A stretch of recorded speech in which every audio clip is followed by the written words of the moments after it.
कभी अपने सपनों का साम्राज्य खड़ा करने वाले सुब्रत रॉय अब इस दुनिया में नहीं हैं, लेकिन उनके जाने के बाद तिहाड़ जेल से जुड़ी ऐसी कहानियां सामने आ रही हैं जिन्हें सुनकर हैरानी भी होती है और अफसोस भी।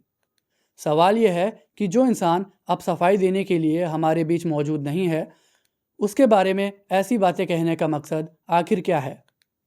और अगर ये सच था तो उस वक्त आवाज़ क्यों नहीं उठाई गई?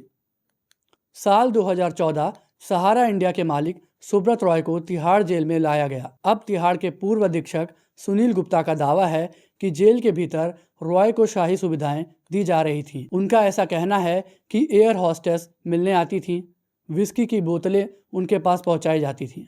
मैं देखता था एयर होस्टेस जो उनकी सहारा एयरलाइन की थी वो जाती थी, वहां घंटों उनके पास बैठी रहती थी। मैंने खुद वहां पे विस्की वगैरह की बोतल पड़ी हुई देखी थी।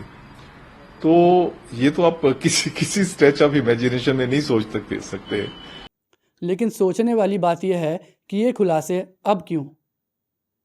जब सुब्रत रॉय तिहाड़ जेल में थे तब इन बातों पर सवाल क्यों नहीं उठे?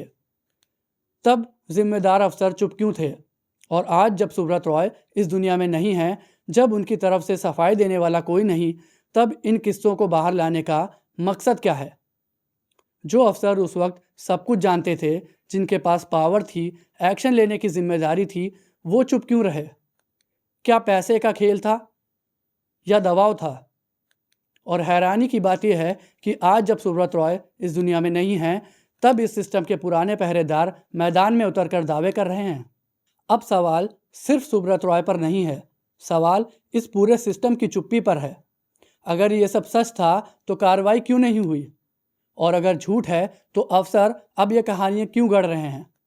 क्या जेल सिर्फ गरीबों के लिए होती है?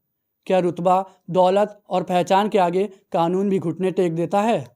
क्या तिहाड़ जैसे मजबूत किलों के भीतर भी सिस्टम बिक जाता है? जवाब जरूरी है, क्योंकि मामला अब सिर्फ सुब्रत रॉय का नहीं है, मामला देश के कानून सिस्टम की साख का है। बताइए आप क्या सोचते हैं?